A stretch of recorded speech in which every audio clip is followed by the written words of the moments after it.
Pastoral Leadership, Part 4. And now to the second side of the pastoral leader, the individual interactions, which is more specific and individually oriented than the skills needed for the communal leader. This part will draw heavily on the works of psychologist and father of logotherapy, Dr. Viktor Frankl.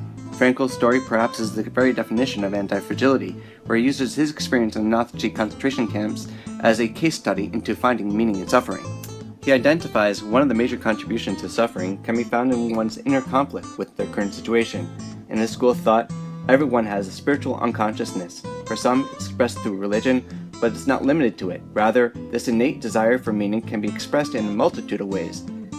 And for the structure, I'm going to borrow from the other type of pastor, the hospital chaplain. The conversational approach to assessment is a simple system, but for a leader, when working with individuals, it is essential. Step 1. Setting the milk. The first process of stabilizing the milk is a gentle process of ridding out its primary source of spoilage, sugar. Cheesemaker puts in a very exact amount of cultures, which start eating up the sugar, and in the process making acid. Once the pH drops, the enzyme rennet is added to coagulate the milk, turning it from liquid into a jello-like substance. In leadership, it's like physics. Change does not happen on its own. Things will be at rest, or complacent, until struck by another force. For many, that force tends to be a crisis. But if done right, meaning that the leader is there leading and not having to put out fires, it can be an impetus for major growth. As the shepherds knew, if you let the milk sit there, it will eventually turn sour and get ruined. But if you intentionally allow it to spoil through adding cultures in a controlled environment, then you are taking the first step towards creating a durable, long-lasting, and enjoyable product. Strong communication skills is by far the best trait a leader can have, and by using it right, meaning not just to give orders, but to connect to others, a leader can take things much further than one could imagine. Conversation doesn't have to be deep at first. Discussion may start off with some superficial small talk, which will be labeled distraction, but the key is to dig a little deeper for material that can be used for what we call social charting, meaning what is the concerns and worries of the individual. We want to help this person, not to gather data or statistics, so the most important thing to do is have in mind when taking down notes is how does this help me choose a cause of action in providing the needed assistance. Unless a person is coming for counseling, if the questions come across as prodding or invasive, the person will probably shut down. So the next question a leader must ask is, will the conversation facilitate rather than disrupt the interpersonal process? The pastoral leader is busy trying to affect many people as possible and doesn't have the luxury of having long, continual conversations with one person. So the leader needs to put the information gathered to use immediately. But before jumping in, the third question is the information gathered practical for the leader to make a real-time assessment? Step 2. Cutting the curd. The next big cause of spoilage is liquid, which is trapped inside the coagulated mass. So the cheesemaker carefully cuts the mass into small cubes, allowing the unwanted liquid to be released, separating the curds, what will eventually become your cheese, from the whey, the liquid that will eventually be drained. Normally, when a person chooses to open up, there is some form of crisis that is brewing inside. In the hospital setting, it may be a lot easier to identify the root of the issue, but in any conversation, there are 5 main concerns that are likely to arise. Disruption. Events may range from simple boredom, annoyance, and a desire to return to familiar routines, to more profound spiritual and emotional distress. Discomfort. This is most associated with pain, which may cause a struggle with the suffering and the ability to adapt, endure, and attach meaning to the experience. Disfigurement. This crisis is when a person loses their previous image, whether it was physically or spiritually. Disability. Whatever is a physical loss or anticipated loss, the thought that someone will lose their independence can be a major cause of crisis. And finally, the concern of demise, which has a whole host of issues that are associated with. Step 3. Cooking the curd. At this point, there is still some liquid in the curd, but slowly heating everything up while mixing it, the curd starts to shrink, which squeezes out any excess whey that is still in the curd. When engaged in the conversation, the leader will pick up on cues of states of connectivity, which will greatly help in creating a care plan. Connectivity is how the follower is tapping into his or her spiritual resources or sense of meaning. By hearing how a person talks about their religious identity, belief system, spiritual practices, supportive relationships, sense of community, or special causes or individuals, the leader can identify which of the following 3 states of connection the person falls into. Connected. When a person states they have a form of connection, it doesn't mean that they don't need help. Rather, what was worked in the past is not necessarily helping at the moment, which can be an invitation to the leader to help find other ways to connect. Unconnected. One may find that the person has never identified with a particular religious community or group, or follow any particular belief system or spiritual practices. Doesn't mean that the person is hostile to the idea, but if the leader wants to connect with that person on their level, You have to find something that the person can connect to. Disconnected. The disconnected person is the one who is not actively connected to any spiritual resource. By treading carefully, the leader can find out what was the reason of the disconnection and see if he or she is interested in reestablishing some form of reconnection. Step 4. Draining the way. Although the way is useful for its own right, for example, used as ricotta, it can be detrimental to the cheese-making process, so it needs to be drained, while ensuring that the curds do not flow out with it as well.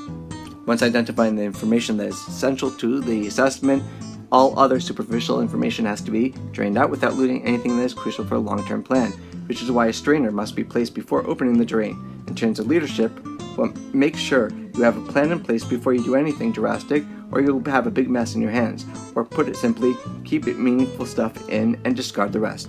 Viktor Frankl identifies 3 different ways a person can discover meaning: being involved in creative work or deed, experiencing something or encountering someone, the attitude we choose towards unavoidable suffering. Frankl states the root of suffering is a spiritual crisis. So let's take his idea further. Help the follower unlock his own care gate, which will open up a sense of meaning and purpose. This can be adopted to use by all, regardless of faith or lack thereof. Does a follower disclose an experience of awe, bliss, or fear in relation to God, or any object he or she invests with ultimate concern? Do they disclose a sense of being called, a purpose in line, or desire to contribute towards something beyond self? Does the follower express an awareness of God's imminent involvement in benevolent activity in the world and in individual lives? Does the follower indicate a vital interpersonal relationship with God and with others? Does a sense of trust and openness towards God and others? Does a person express a sense of gratefulness and awareness of having been blessed or desire to bless others? Or does a follower indicate an experience of change or recognize a need for change in attitude, behavior, and relationships? Step 5. Knitting the curds. From the moment the curd was cut into this point, the curd was made up of small fragments that was flowing in the whey. Now the whey is removed, it is important to let them join together again by allowing it to rest. The next step is to solidify everything that is not drained out. The leader now takes everything that is left and presents it back to the follower by means of anchoring or adjusting the words used by the follower towards referencing things through the chosen care gate, without explicitly stating it. In cognitive psychology, once we have a certain point of reference or an anchor stuck in our head, it's hard to see past it. To help a person, at times one needs to manipulate their thinking to allow them to come through to it on their own, which is proven to be both a more successful and long-lasting approach to change. Step 6. Pressing the curd. This process is called molding, in which the curds are placed into a mold and high pressure is placed on it for an extended period of time, allowing any liquid that has not been extracted be squeezed out and form the curd into a solid block. Also in life, without a little external pressure, things will fall apart, even after they seem to solidify. But if there is no framework in place, things will fall flat, or worse. So, just like the cheesemaker, the leader needs to prepare the frame of care and then force everything to be seen through it. When something is presented in a certain frame of reference, it affects how they are viewed, and affects how choices are made. Frankl's method advises the leader to frame things using positive psychology, that the follower should see things in a positive view of fulfilling one's life's purpose or part of a meaningful experience. Step 7. Salting the curds. In addition to flavor, the purpose of applying salt is threefold: stopping the cultures from acidifying the cheese further, preserving the cheese, and finally extracting any remaining whey. Just like in cheese making, the salt distinguishes one type of cheese from another. The focus of care is how one can ensure each person is getting the proper individualized care plan. The pastoral conversation approach identified types of lenses in terms of care focus. Nurturing is focusing on strengths that already exist and help it reinforce them with highlighting them and giving positive feedback. And when the patient needs additional support, you plant new seeds, which is you focus on the struggle, and again, use the appropriate care gates to fashion the appropriate care. Step 8. Special applications. This is a general step that includes all the different processes that can be used to make different type of cheese that you want to make, like penetrating with mold spores, smearing various things on the rind, or aging it in a particular way. Just like in cheese making, you have different regions and different ways of doing the cheese, and it's very important to each person in those regions. The pastoral leader knows to respect the traditions used to call to action. If the leader is working on a person with a certain faith or culture, he should learn about it and use it to help the person grow. But the most important thing that the follower should leave with is a sense of meaning and purpose. Dr. Frankl said, "Everything can be taken away from a man, but one thing, the last of the human freedoms, to choose one's attitude in any given set of circumstance. In the end, a positive attitude will ensure something positive will prevail, no matter what the situation."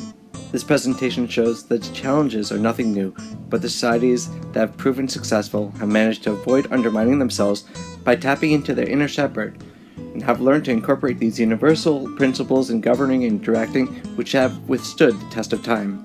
Pastoral leadership is a call to tap into our inner shepherd, the leader that is portrayed in the Bible, and the myriads of leaders throughout history who have led movements that created positive and lasting change.